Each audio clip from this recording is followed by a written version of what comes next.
अंबरनाथ नगर परिषदेतील स्वीकृत नगरसेवकपदी विश्वजित करंजुले पाटील, उमेश अनंता पाटील आणि ॲडव्होकेट मारुती डेरे यांची अधिकृत निवड करण्यात आली आहे।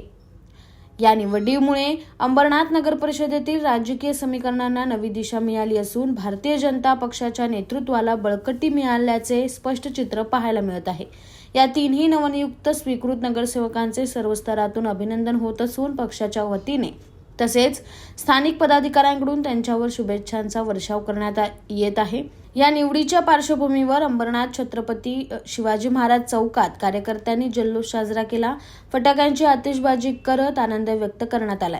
नवनियुक्त नगरसेवकांच्या माध्यमातून अंबरनाथ शहरातील विकास कामांना गती मिळेल, नागरिकांच्या प्रश्नांना प्रभावीपणे वाचा फोडली जाईल आणि पारदर्शक प्रशासन अधिक मजबूत होईल असा विश्वास व्यक्त केला जातोय। या प्रसंगी महाराष्ट्र प्रदेश राज्य परिषद सदस्य गुलाबराव करंजुले पाटील, नगराध्यक्षा तेजश्री करंजुले पाटील, नगरसेवक कल्याण जिल्हा सरचिटणीस अभिजित करंजुले पाटील व भाजपचे सर्व पदाधिकारी व कार्यकर्ते उपस्थित होते।